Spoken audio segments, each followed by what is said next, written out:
굿모닝. 좋은 아침입니다. 오늘도 하나님이 주시는 마음으로 이 세상을 바라보시는 은혜가 넘치는 하루가 되시기를 소망합니다. 오늘 본문 창세기 14장 1절에서 16절의 말씀을 봉독하겠습니다. 당시의 신할 왕 아므라벨과 엘라살 왕 아리옥과 엘람 왕 그돌라오멜과 고임 왕 디달이 소돔 왕 베라와 고모라 왕 비스사와 아드마 왕 시납과 스보임 왕 세메벨과 벨라 곧 소알 왕과 싸우니라.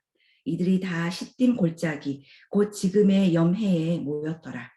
이들이 12년 동안 그돌라오멜을 섬기다가 제13년에 배반한지라. 제14년에 그돌라오멜과 그와 함께한 왕들이 나와서 아스드롯 가르나임에서 르바 족속을, 함에서 수스 족속을, 사회 기랴다림에서 엔 족속을 치고 호리 족속을 그 산 세일에서 쳐서 광야 근방 엘바란까지 이르렀으며 그들이 돌이켜 엔미스밭 곧 가데스에 이르러 아멜렉 족속의 온 땅과 하사손 다말에 사는 아모리 족속을 친지라. 소돔 왕과 고모라 왕과 아드마 왕과 스보임 왕과 벨라 곧 소알 왕이 나와서 시딤 골짜기에서 그들과 전쟁을 하기 위하여 진을 쳤더니 엘람 왕 그돌라오멜과 고임 왕 디달과 신할 왕 아므라벨과 엘라살 왕 아리옥 네 왕이 곧 그 5왕과 맞서니라. 시딤 골짜기에는 역청 구덩이가 많은지라. 소돔 왕과 고모라 왕이 달아날 때에 그들이 거기 빠지고 그 나머지는 산으로 도망하매 네 왕이 소돔 왕과 고모라의 모든 재물과 양식을 빼앗아가고 소돔에 거주하는 아브람의 조카 롯도 사로잡고 그 재물까지 노략하여 갔더라. 도망한 자가 와서 히브리 사람 아브람에게 알리니 그때에 아브람이 아모리 족속 마므레의 상수리 숲을 근처에 거주하였더라. 마므레는 에스골의 형제요 또 아넬의 형제라. 이들은 아브람과 동맹한 사람이더라. 아브람이 그의 조카가 사로잡혔음을 듣고 집에서 길리고 훈련된 자 318명을 거느리고 단까지 쫓아가서 그와 그의 가신들이 나뉘어 밤에 그들을 쳐 부수고 다메섹 왼편 호바까지 쫓아가 모든 빼앗겼던 재물과 자신의 조카 롯과 그의 재물과 또 부녀와 친척을 다 찾아왔더라. 네, 이것은 하나님의 말씀입니다. 세상의 안목으로 내 삶의 방향을 정하다 보면 하나님이 원하시는 방법과는 다른 방향을 쫓아갈 때가 많이 있습니다. 나를 위한 하나님의 계획이 무엇인지 또 나를 위한 하나님이 인도하심이 어떠하신지를 구하지 않고 나갈 때에 내가 한 결정이 결국 내 발목을 잡을 때가 있습니다. 그럴 때 우리의 인생이 참 어려워집니다. 그 엉긴 실타래를 정리하려면 많은 시간과 에너지가 소모될 뿐만 아니라 다시 원점으로 돌아간다 해도 그 문제를 해결하는 것이 결코 쉽지 않기 때문입니다. 아브라함의 조카 롯은 죄악이 많은 소돔 땅으로 거처를 옮겨갔다는 것을 알고 있습니다. 하나님의 눈으로 보면 그곳이 하나님이 인도하실 만한 곳이 아니었는데 사람의 기준으로 바라보니 세상적으로 좋아 보이는 것, 그것에 눈이 멀어진 것입니다. 저 먼 이방 땅에서 함께 데리고 나와서 그동안 아브람과 함께한 롯이지만 이제는 아브람의 손을 떠나 다른 길로 돌아섰습니다. 그런 롯이 설상가상으로 이 지역 왕들의 분쟁에 휘말렸다 하는 소식을 아브람이 전해 듣게 됩니다. 오늘 본문을 보면 많은 지역의 이름과 또 그 지역을 대표하는 왕들의 이름이 열거되어 있는데 1절에서 8절까지의 그 복잡해 보이는 정황을 정리해 보면 이렇습니다. 엘람 왕 그돌라 오멜이 유프라텍스 강 동쪽 지역에서 아주 강대한 왕이었던 것입니다. 그래서 그 주변의 지역 국가들이 그 그돌라오멜 왕을 12년 동안이나 섬기고 있었는데 결국 13년째에 지역 왕들이 그를 배반하게 된 것입니다. 그러자 그돌라오멜은 그를 지지하는 연합군들을 결성해서 사해 주변의 가나안 지역 왕들을 무찌르면서 위협적인 기세로 진격해 오게 됩니다.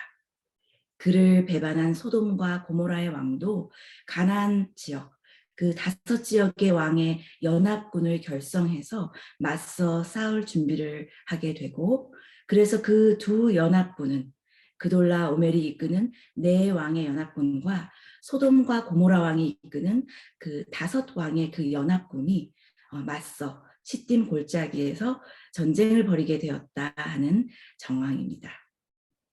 전쟁이 시작이 되니 순식간에 소돔과 고모라의 위세는 꺾이게 됩니다.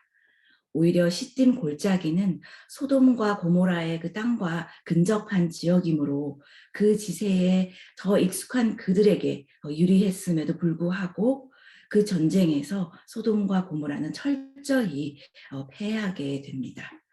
많은 자들이 달아나고 도망하게 되자 소돔과 고모라의 모든 재물과 양식을 빼앗아 그돌라오멜의 연합군의 손에 들어가게 되었다는 것을 알게 됩니다. 소돔에 거주하던 아브람의 조카 롯도 사로잡혀 가게 되고 그 재물까지 노력하여 갔더라 하고 12절에 기록되어 있습니다. 네, 롯은 안타까운 상황에 처하게 됩니다.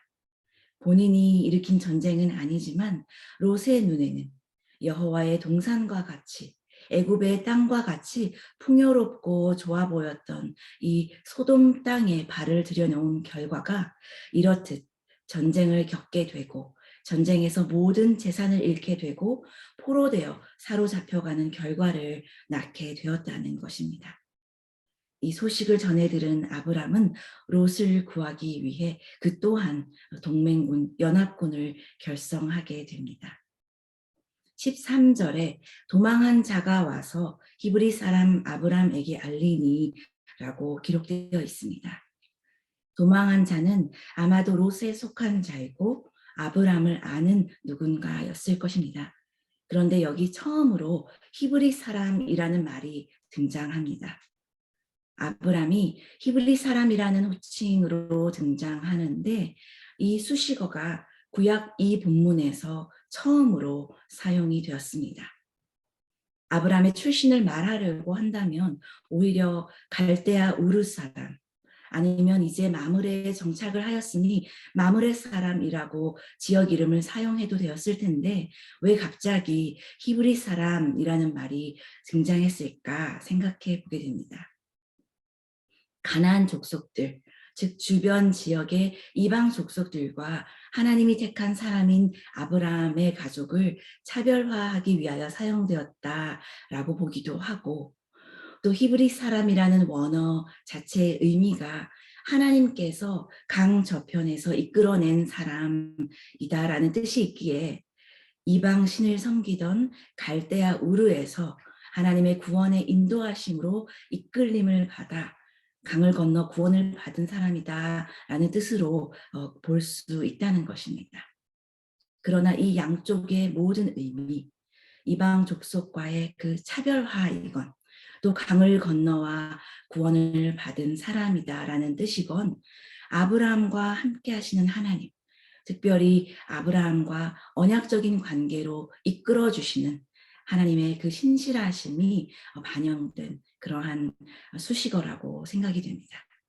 하나님의 그 언약적인 관계로 선택을 받은 아브람, 그리고 하나님의 특별한 이끄심 가운데 살아가고 있는 아브람을 이끈 말일 것입니다. 그러므로 이 히브리 사람이라는 표현은 하나님의 택함 받은 관계 안에 있는 자다라는 것을 부각시키는 호칭이며 또 이 이후로는 이 표현이 하나님 자신이나 이스라엘 사람의 그 자신의 정체성을 나타내기 위해서 구약에서 이제 수차례 사용되고 있는 것을 볼 수 있습니다. 그래서 이 롯이 잡혀갔다는 이야기를 들은 히브리 사람 아브람은 마므레 지역의 주민들의 도움을 받게 됩니다. 마므레는 하나님이 아브람에게 허락하여 정착하게 된 지역인데 아브람은 마므레 사람들과 연합하여서 집에서 기른 군사들 318명을 데리고 롯을 구출하러 떠나게 됩니다. 아브람은 군사를 훈련하는 사람이 아닙니다. 그러나 아브람의 집에서 길리고 훈련된 자라는 말을 쓴 것을 보면 아브람이 마므레로 이주한 후에 그의 보호 아래에서 나고 자란 자들 그리고 아브람의 은혜를 입은 식솔들이 많이 있었다라는 것을 생각해 볼 수 있습니다. 그리고 그 아브람의 은혜를 입고 또 친밀한 관계를 유지하던 그들 중에서 318명이 자원하여 힘을 합하여 롯을 구하기 위하여 출정을 하게 되었다는 것입니다. 아브람은 롯의 재물과 양식에는 관심이 없습니다. 오직 롯을 구하기 위하여 동맹군을 데리고 그돌라 오멜을 뒤쫓아 가게 된 것입니다. 자신이 위험에 처할 것을 알았음에도 중단하지 않고 롯을 구했습니다. 수적으로 비교가 안 되는 큰 연합군을 맞서는 아브라함을 볼 때에 그의 행동은 무모한 것이 아니었나 하는 생각도 들게 됩니다. 그러나 14절 말씀을 보면 아브라함이 그의 조카가 사로잡혔음을 듣고 라는 구절에서 조카라고 번역된 그 원어는 사실 형제라는 말입니다. 롯을 형제와 같이 유일한 자신의 가족이요 또한 형제와 같이 아와 같이 아끼는 애정이 있었기에 사로잡힌 롯 그와 또 그의 친족을 구하기 위하여 생명을 걸고 구하러 갔다 하는 그런 이야기입니다. 전쟁은 아브람의 승리로 끝이 났습니다. 16절에 보면 모든 빼앗겼던 재물과 자신의 조카 롯과 그의 재물과 부녀와 친척을 다 찾아왔다고 기록되어 있습니다. 소수의 병사들이었지만 강대국의 그 연합군을 이길 수 있었던 것은 아브라함의 구원자 되신 하나님께서 함께 하셨기 때문입니다. 아브람을 떠나 소돔으로 들어간 롯의 일생이 얼마나 고단하고 비참할 수 있는가를 다시 생각해 보아야 합니다. 하나님은 아브람과 그 가족을 택하셨고 또 그 먼 강을 건너 약속의 땅으로 인도하셨습니다. 하나 남은 혈육 조카 롯을 데리고 나온 것도 하나님의 축복 가운데 있는 하나님의 섭리인 것을 기억할 때 롯이 하나님을 그 떠나는 결정을 하게 된 것은 하나님의 축복을 거스르는 결과를 낳게 된다는 것입니다. 지금까지 롯은 어떤 결정을 내리며 살아왔습니까? 아브라함과 함께할 때는 아브라함의 그 이끄시는 하나님의 인도를 따랐을 것입니다. 그러나 세상의 안목으로 자신의 길을 선택할 때부터 롯의 마음은 하나님을 떠났습니다. 그와 반대로 하나님의 안목을 믿고 하나님을 믿고 따르는 아브라함에게는 큰 축복이 임함을 보고 또 깨닫게 됩니다. 이는 다른 능력과 힘이 아니라 그를 인도해 주시겠다고 하신 하나님의 능력과 힘인 것입니다. 하나님은 이 사건을 통해서 어쩌면 롯에게 다시 한 번의 기회를 보여주신 것입니다. 이제는 내게로 돌아와야 하지 않겠느냐? 이제는 나의 인도를 받으며 살아가지 않겠느냐? 아브라함과 롯이 그 가족들을 또 그 재산을 다 구출해서 나올 때 롯이 함께 따라 나왔다면 그의 인생은 어떤 변화를 일으키게 되었을지 또 한번 상상해 보게 됩니다. 그러나 세상의 안목, 또 세상의 욕심을 버리지 못하고 다시 그곳으로 들어가게 된 롯에게는 좋지 않은 그런 결말을 맞이하게 되는 것을 후에 보게 됩니다. 그렇습니다. 롯은 자기 자신이 자기 마음에 드는 땅을 선택하고 또 그 자기 자신이 마음에 드는 삶을 선택하여 나아갔지만 아브람은 하나님이 준비하여 주시는 것을 받으면 되는 그러한 복된 인생을 살아가게 됩니다. 자신의 인생을 위하여 선택하는 그런 삶의 방식과는 다른 그런 삶을 살아가게 되는 것입니다. 하나님이 주시는 것이 내게 가장 복된 것임을 믿기에 세상을 자신의 부요함을 위한 수단으로 바라보지 않고 또 내 능력으로 경쟁하고 쟁취하려는 그런 삶의 방식에 의존하지 않고 하나님의 그 나를 위한 계획과 약속을 믿고 살아가는 그런 삶을 사는 것입니다. 하나님은 우리에게 세상의 어떤 것과도 비교할 수 없는 존귀한 관계를 약속하셨습니다. 하나님의 신실한 약속 안에서 믿음으로 바라보는 것이 중요합니다. 우리의 눈에 보이는 것 중에 영원한 것은 없습니다. 지금 당장 나를 풍요롭게 해줄 것이 무엇인가 생각하기보다 신실하신 하나님의 약속을 바라보는 믿음이 있어야 할 것입니다. 그런 믿음으로 오늘 하루도 살아가시는 우리 모든 성도님들 되시기를 소망합니다. 기도하시겠습니다. 하나님 아버지, 이 세상에 하나님 한 분 외에 완전한 분은 없음을 압니다. 이 세상에 하나님 한 분 외에 변치 아니하시는 분은 없음을 압니다. 우리 눈에 좋아 보이는 것을 조차 소망하는 삶이 아니라 하나님이 보시기에 선한 것이 무엇인가를 알 수 있도록 인도해 주시고 또 그 길을 따라서 살아갈 수 있도록 이끌어 주시옵소서. 우리에게는 예수 그리스도를 통해 보여주신 완전하신 길이 있습니다. 말씀 안에 그리스도의 사랑을 깨달아 전쟁터와도 같은 이 세상에서 주님 안에 평강의 길을 가게 하여 주시옵소서. 예수님의 이름으로 기도합니다. 아멘. 기도 제목을 나누겠습니다. 새 학기를 맞이하는 우리 자녀들이 있습니다. 새 학기, 새 학년에서도 하나님이 인도하시는 선한 길을 따라가는 우리 자녀들 될 수 있도록 기도하여 주십시오. 또 우리 교회에 많은 하반기 사역들을 계획하고 있습니다. 하나님께서 그 계획 가운데 인도하시고 그 아름다운 비전을 따라 하나님의 그 보시기에 아름다운 교회, 성숙한 교회, 건강한 교회로 세워져 갈 수 있도록 함께 기도하여 주시기를 원합니다. 또 우리 교회 가운데 많은 환우들이 있습니다. 치유를 간구하는 그런 간절한 기도들이 있습니다. 그리고 어려움 가운데 계셔서 하나님의 그 인도하심을 바라는 성도님들이 계십니다.